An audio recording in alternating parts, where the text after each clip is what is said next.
Rookie here. It's the Pat and JT podcast. Pat and JT podcast. Episode 303, 402, 403. Oh, wow. A lot of threes. 402, 403, 9478. If you want to text us, you can do that. Slide into our DMs anywhere on Twitter, Instagram, or Facebook. Yeah. It's Pat and JT. So, hi. All right. So we got a great story. And I'm sure a lot of people have seen the story, either when it happened. We have updates, though. But it's an amazing story from Philadelphia.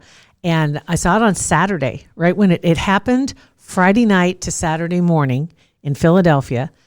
And the guy that it happened to, he happens to be a guy, a sports writer. He used to work for Barstool, and now he's with Bronx Pinstripes. This dude, okay, so I love Barstool. So this guy, he looked familiar when you showed me this video. I don't know if that's because of that, but he looks familiar, very familiar. And he does Yankees, Major League Baseball, and has a podcast called George's Box Pod with Bronx Pinstripes. And so anyway, that's why when you look at the video that's pinned, JJ from the Bronx is his handle. You won't even notice until somebody points it out to you how professional it is, because it shows him talking, it's edited, and then it's got security camera footage in it and comes back to him, and he has great angles, and you're like, you don't even notice it because it's done so well. It doesn't stand out because, it's like when somebody's really bad, you're like, God, I wish you'd hold it this way. Right. I can't see what you're talking about.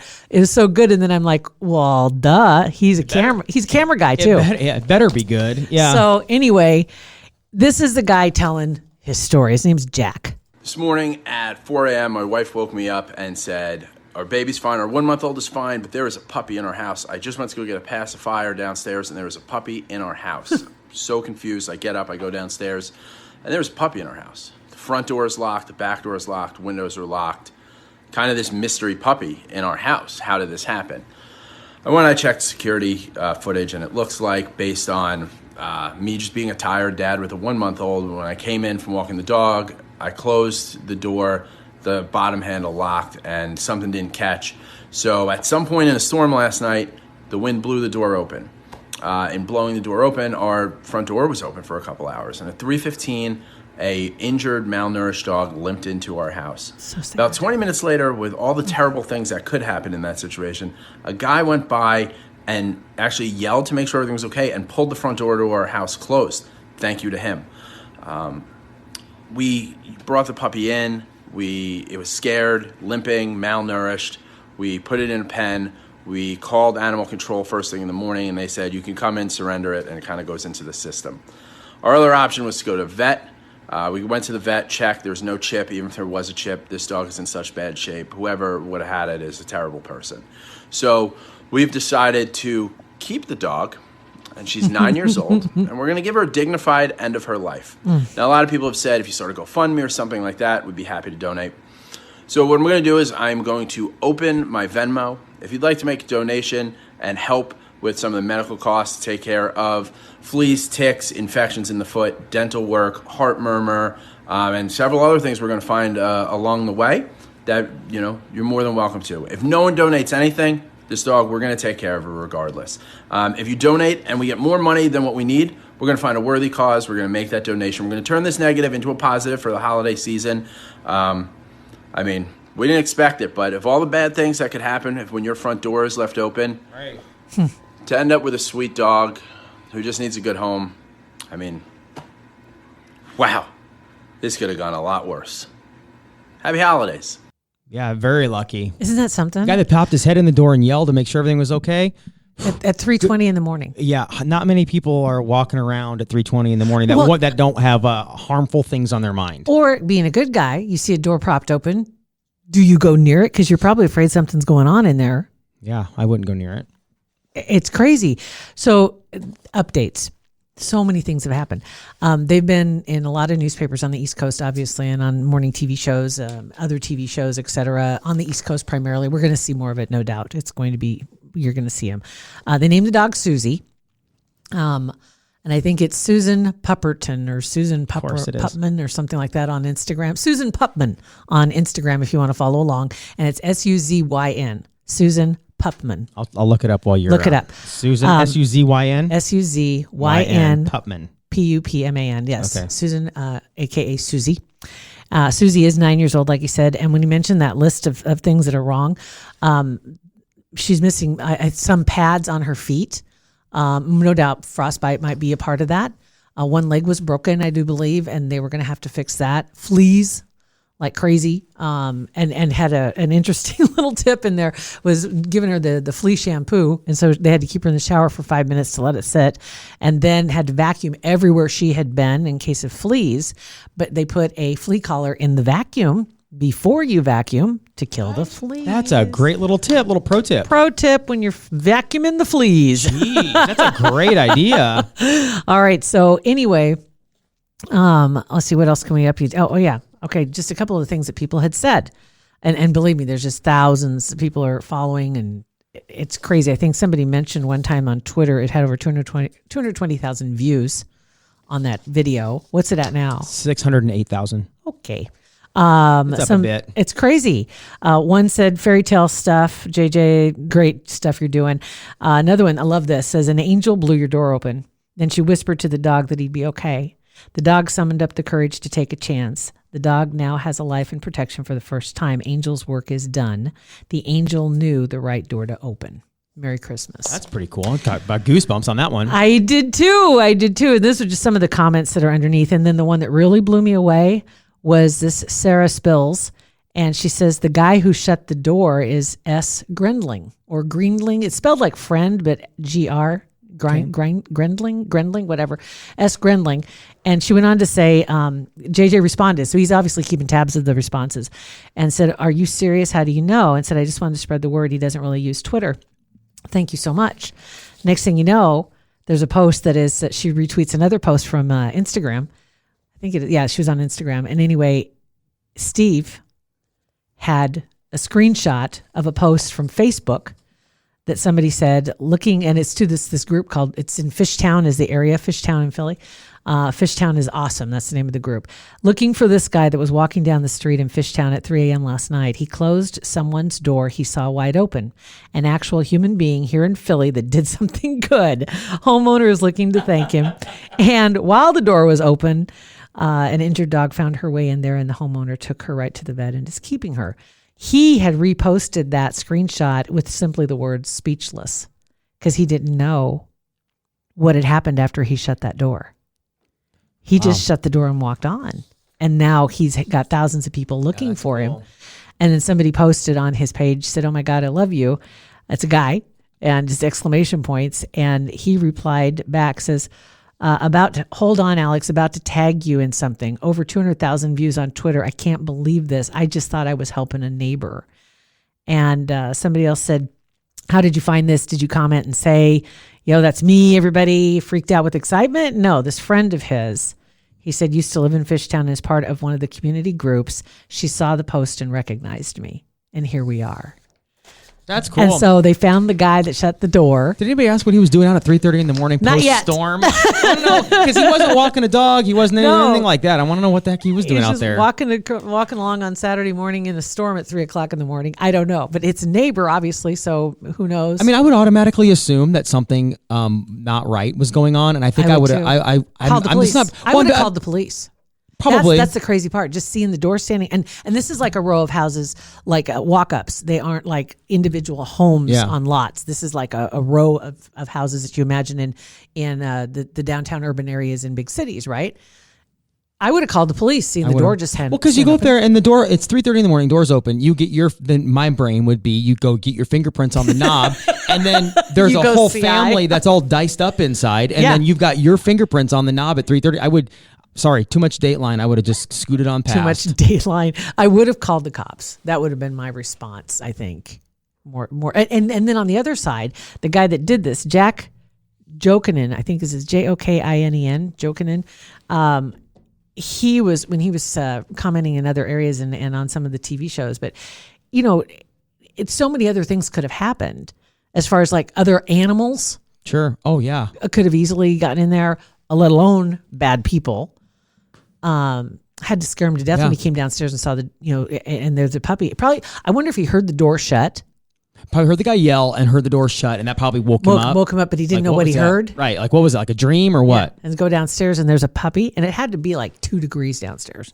Oh, I'm sure. When you walked out of the bedroom. Right. I mean, But it's just such a cool story. And so I was just roaming through some of the comments, and that's where I came across that Sarah Spills, and they figured out who the guy was. I was like, that is amazing. It happened so fast. This past summer, when they had that wedding party that was downtown, and that lady on the scooter. And was in their wedding pictures, and it took Twitter 2 hours, Facebook 2 hours to find her. That's one of the great things about social media is that if you want to find something or help somebody with something, you have all this mass of people that you can find the answers to something, or help somebody do something, or help this guy take care of this dog. There immediately too, there were the haters that came out and of course accused him of being he was just looking for fame. That they claimed they've known him since he was at Barstool, and he's looking for the spotlight. What are you going to do with all that money? Is there even really a dog? Did you steal the footage from somewhere else? This going on and on. So this guy, I know, it's just like they just want to just hate. I hate you. So I'm going to make up lies. And somebody else said, he's going to kill the dog, right? It was a rescue group that reposted and talked about him. And he reposted and said, do not make up stories about my family. And don't say negative things. What are you talking about? Everybody's eyes are on this guy, and he's been on how many TV shows now with the dog? And he's going to put the dog down? Are you kidding me? Give me a break. But he actually posted Google Docs, and he's going to have a running tab of what he's spending for the dog. If you want receipts, he'll show you. He's already up to about $1,000 just from the initial exam, blood work. Well, geez, collar, etc. We've all taken pets to the vet, and it's not cheap, and especially one that is as sick as this little puppy is. I mean, it's not. It's going to be. And when I first heard him say we're going to give him a good end of life, I was thinking, oh my gosh, this is terrible. They need put money. Him down. That's what I thought he was talking about, but no, the rest of his life is going to be, and he's got a long rest of her life. And she has a long time to live because she's super little. She didn't look like she's 9 years old. I mean, you don't notice the gray hairs or anything, but she's so malnourished. She looked like a puppy, like literally a puppy. Right. And you've seen that happen, sadly, with people where they had children that were so malnourished, and you find out the kid's 16 and looks like they're 6. Unbelievable. Yeah. And that's what this puppy, 9-year-old, she looks Wasn't like. Wasn't that the story of that Russian girl last summer? Yes. Was that she was like 26 and was being passed off as like an 8-year-old or something? And you know what? I don't think she was smoking cigarettes, walking down an alley. I don't think that's ever been resolved, because didn't her parents like dumped her? Not dumped her. They left her. She was in an apartment, and then they took off and went to Canada. Yeah, and the family, because they'd adopted her from a family in Florida. Yeah, it was a very troubled situation from the beginning. Then they discovered that she was way more mature. Well, yeah, physically. Before preschool, she was in shaving her armpits. Natasha. What? What? So many red flags. Right. Your wallet with a chain on it hit the ground. Are you ready, honey? The bus is here. The teddy bear bus is almost here. Got your lunch bag packed. Oh my God. And they left. I don't think it ever got resolved, because I think somebody else, there was another family that reached out. They wanted to adopt her, to take her in because she'd been neglected. Dude, you guys realize she's 26? 26. 26. But she looks like she's 8 years old. Right. But still, family, the heart's in the right spot, but she's 26. Unless they're looking to run a con, I'm going to say, if you're a family of grifters, get her. Google 26-year-old Natasha. Right. Bring her in the gang. I mean, there's nothing. Get her up to speed, and let's get to grifting. She is going to rob you blind. Eventually, or kill you. Right. Oh my God. I'm sorry. Anybody in my house comes to me with that idea, you know that she's going to be, that's not going to happen. Not going to happen. So anyway, the dog is in good hands, and with somebody who is relatively well known, has a following. And not going to kill the dog. Not going to kill the dog. And he has another dog, by the way. An older dog. And that dog didn't get out. You would think that a dog would go and investigate an open door, hearing weird noises, and roam out. I'm going to guess, just from things what I've heard and what I've read, that the other dog was with them in their bedroom. That he is one of those, like, my dog sleeps right next to my bed kind of thing, or on the bed. And the dog's name is Jorge Pasado. P-A-W, Pasado. And they call him George. And so George is an older dog. And George, in the meantime, has taken to this new dog. and within days, because this just happened last Saturday morning. So this just happened, and this dog is already taken to him. There are pictures of him where the new dog, Susie's laying in George's bed. That's and cool. George is laying next to his bed. Oh, that's sweet. It's like, and somebody said there's something wrong. There's a glitch in the continuum or something or other because George has given up his bed, and Susie had his bed. That is super sweet. So anyway, so that's a nice little Christmas, right? I mean, type all story. The other garbage right? that's going on. Yeah, that's a great story. That is awesome. That really is. And those people, I don't know how much money they've made. I didn't check the Google Docs this morning. I did see the Google Docs on the expenses up to yesterday. Oh, I'm sure they'll be fine. They'll be fine. We'll have an accounting of money, and then he said if we have too much money, like he said, they're going to donate it to a good cause. Perfect. And I don't even care if he keeps it. You know what? As a matter of fact, and the person who posted that for said, ongoing care. You don't even need this money. You just want the spotlight. That person's name was Francis, and the first response was "Lighten up, Francis." That's gonna be the name of this podcast. It is "Lighten up, Francis." And I felt just like that person when they said "Lighten up, Francis." Basically, they're like, I don't care if he does keep it. Well, this guy, it's not like his expenses for this dog are going to end as soon as he's healthy. I mean, he's going to have the dog for a very long time. Yeah. If people want to donate to somebody, that's cares? up to you. Right. Right. That's how sometimes I feel when somebody, other than old folks that get called, other than that, people that willingly give money to a Venmo, or they just like the people that couple that posed with a fake homeless guy, and everybody gave this hundreds of thousands of dollars to this guy. It's like, you know what? Well, you guys are adults. You making your money and you didn't investigate it. I'm sorry if you got taken. Yep. That's your own fault. It's true. I know there are arguments for both sides, and I get it because they're saying, well, they should be honest. They should be held accountable if they tell a lie. Well, and you know when you go somewhere to buy anything, they're trying to get the most money out of you they can. Right. Even a garage sale. And yeah, if they like, totally. Right. Like if it's a fake story, whatever, Venmo wants, whoever, they want to prosecute and do whatever. But like all these individual people that are like, oh, I can't, I'm appalled. This is disgusting. Well, sorry, dude. You went on Venmo and gave them money. That's why we have these certified accounts, like for 9/11 victims and all this stuff that people. It's a certified. That account is going. The money is going to where it says it's going. It's true, and that's why I come full circle back to my initial argument long ago. Why Twitter should get their poop in a group and verify people, so you're speaking to that legitimate person. It's not about whether or not they're famous. It's just. You're saying this person has been verified. We know this person is this person. Well, like all famous people do. They do it so that there aren't fake accounts. But right, exactly. Right? Mm-hmm. That misrepresent them. Yes, and try to take money from Brad Pitt DMs you and ask you for money. And like, well, speaking of which, do you know Brad Pitt was at Jennifer Aniston's Christmas party? I saw that this weekend, yeah. It's pretty awesome. I wonder if something's going to happen. I'm sure. You think? How awkward. Get back with your ex. I'm sure, yeah, that'd obviously be a non-starter. But Gwyneth Paltrow was there too. Another weird. Ex. I don't know. I hope Brad's okay. I don't know, man. That'd be rough. Walking into that tornado. Why would you do that? He even got there before the party. Why? I think he didn't want to have to make a grand entrance, so he was there already, and then the party started. Make it so he's comfortable in the room, and then when they come in, they're awkward. Then everybody else it's awkward will be like, for them. "Oh, Brad's here." Does he know that Gwyneth? Sorry, I didn't mean to hijack the conversation, but that just when you said Brad Pitt, I remembered that. Anyway, so there you go. That was a dandy. Thank you. So okay, I thought so too. Thank you, JJ, for posting. JJ from the Bronx.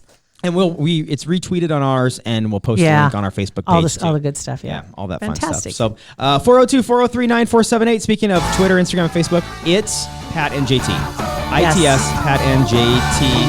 That's where you can find our podcast.